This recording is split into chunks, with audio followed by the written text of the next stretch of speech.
منگنی کے سلسلے میں آپ لوگ سوچتے ہوں گے یہ منگنی کیا ہوتی ہے؟ شادی سے پہلے ایک انگیجمنٹ کا جو رسم ہے، اسلام میں اس کا کیا کانسیپٹ ہے، کیا تصور ہے، منگنی کیوں کرتے ہیں؟ اسلام میں ایک مسئلہ ہے، توجہ۔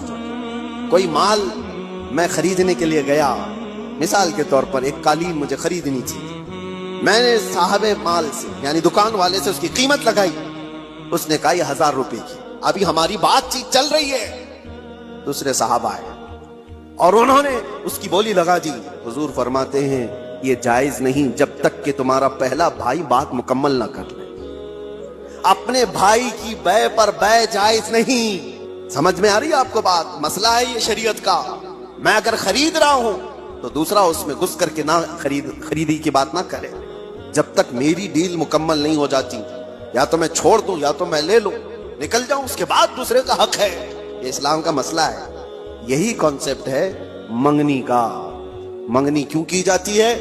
کسی لڑکی کو آپ نے دیکھا، پیغام نکاح بھیج دیا اور لڑکی نے قبول کر لیا، شادی ابھی نہیں ہوئی، اور یہ اعلان کیا جا رہا ہے۔ اللہ کے نبی صلی اللہ علیہ وسلم نے فرمایا تمہارے بھائی نے کسی لڑکی کو نکاح کا پیغام بھیج دیا ہے تو اپنے بھائی کے پیغام پر پھر کوئی دوسرا آدمی پیغام بھیج نہیں سکتا، حرام ہے اس کے لیے۔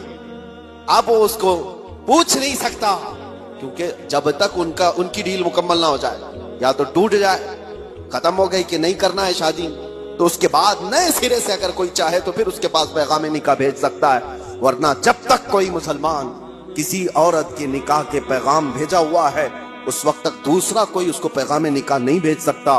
یہ ہے حقوق اسلام، اتنا زیادہ محفوظ رکھا گیا ہے۔ حیرت کی بات یہ ہے کہ مسلمان آج کم علم ہو گئے، جاہل ہو گئے، پڑھتے نہیں ہیں، ورنہ تمہارے دین میں اللہ تعالیٰ نے کوئی کمی نہیں رکھی، کوئی ایک ادنا سا شائبہ بھی نہیں ہے۔ یہ وہ دین ہے جس کی شروعات ہوتی ہے الف لام میم ذالک الکتاب لا ریب فیہ۔ یہ وہ عصمت والی کتاب ہے جس میں شک کی گنجائش ہی نہیں۔ آؤ میرے عزیزو، مصطفیٰ کریم صلی اللہ تعالیٰ علیہ وسلم کے قدموں میں اس دین سے بہتر دستور تمہیں کائنات میں کہیں نہیں ملے گا، اس سے بہتر زندگی تمہیں کہیں نہیں ملے گی۔